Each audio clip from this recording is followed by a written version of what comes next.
everybody, welcome to the Dex where we cover trivia and strategy for a different Pokemon each week. I'm PokeKellz. And I'm Engineer Alex. So, hey, you know how in the anime Pikachu's always shocking people and they scream and you see their skeletons, but then they're like, totally fine? Yeah. Turns out that is not what happens when you play with knives and electrical outlets in real life. Electricity is actually pretty scary, man. How did you Never mind, it's Electivire!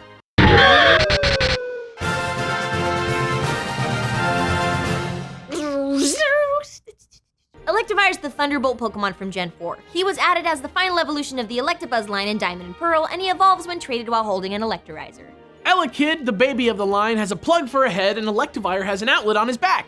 He also has two horns shaped like the classic Tesla coil, a high voltage, low frequency transformer that produces electricity.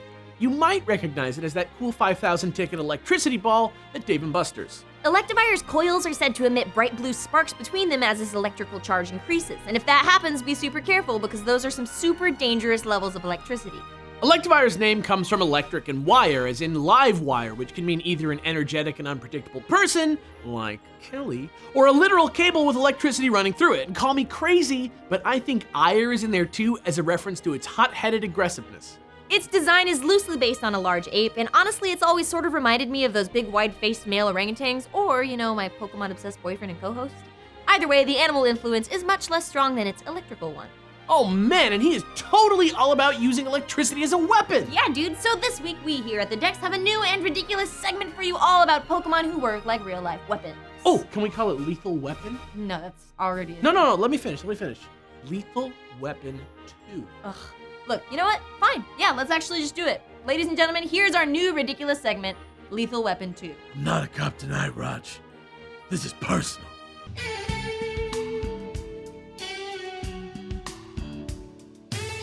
So crazily enough, when Electivire attacks, it doesn't actually use these Tesla coil horns. Instead, it creates a circuit between its two super long tails and then touches both ends to the target to deliver an electric shock.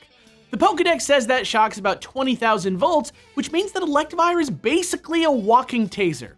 Let's discuss. Tasers are non-lethal weapons that cause temporary loss of voluntary muscle control. Basically, when you shoot a taser, two probes are fired at the target. When they connect, it creates a closed circuit, allowing electricity to flow freely between the taser and the target in a happy little loop. And the same exact thing happens with Electivire. Its tails are two probes. But what about those 20,000 volts? Well, we hate to break it to you, but volts on their own don't mean a whole lot in terms of what's gonna bring the pain in battle. You also gotta talk about amperage. Yeah, so it's kind of like water in a hose. The voltage is the pressure of the water, and the amperage is how much actual water is flowing through the hose. So when you turn the water on and the nozzle is closed, the voltage builds up, hence Electivire's head sparks, and when you finally do open it up, the amperage is how fast the water comes out. So coming back to tasers, the reason they don't just totally fry your brain is because while they are high voltage, they have a fairly low amperage, which lets them pack a huge punch without causing any lasting harm, like building up a lot of pressure in the hose and then turning off the water. Big burst at first, but it quickly goes back to being a trickle. But don't you dare tell the doctor treating you for those severe burns that the Dex told you to go play with tasers, because we definitely didn't, and don't even think about it. Electivire can precisely control its voltage and amperage, and you can't. But that is pretty neat if you think about it. The science is kind of good.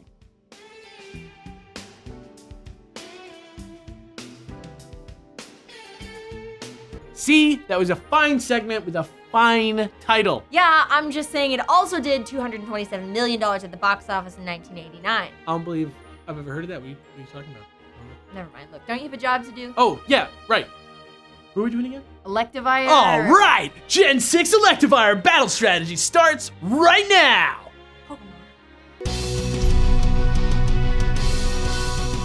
Electivire's stats make it hard to take with us into a VGC match against somebody like Kyogre or Groudon, but ironically, Electivire can actually one-shot Kyogre, so he's not totally out of the running. Start with an Adamant 1 and Super Train it in attack and speed. Oh, and give it a Life Orb for the attack boost. Gonna need it. The main bread and butter of this set is Wild Charge. It's a great stab move, and its rare physical electric typing makes it sail right through a lot of your normal electric counters. Run Earthquake alongside it for a move that's super threatening to Groudon and other top-cut VGC regulars like Mega Gengar, Manectric, Raichu, and even Bronzong, if gravity's up. Bronzong. In the other two slots, go for Fire Punch to get you some good coverage, and definitely bring Protect with you too, since Electivire can't really hang with the big boys in terms of sheer power. And play smart, darn it!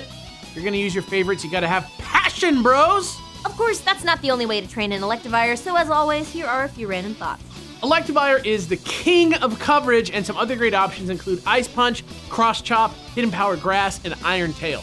Choose whichever one works for whatever matchup you need to take care of. Normally, we would recommend using Electivire's ability Vital Spirit, which keeps him from falling asleep, since Dark Void's Smeargle is such a threat. But if you're confident in your attacks, why not go for Motor Drive and try to catch that anti-Kyogre Thunder for a huge speed boost? That could work. It might also be a good idea to go with the Air Balloon on this set. There's plenty of other ways to boost Electivire's attack, but it only takes one Earth Power to take him down, so it might be smarter to play it safe. And finally, if you really want to mess with your opponent's expectations, try a special attack / physical defense set with Assault Vest. It might get you that extra turn you need to be lethal. Give it a shot. And that's it, Electivire. Don't tease me, bro. Who remembers that anymore? I do. If more trivia and battle strats about electric types is what you crave, click here for a whole playlist of it. Or if you just want to hear me, Alex, and Jimmy talk about Pokemon current events and read fan mail, click here for the most recent episode of our hour-long Dex podcast.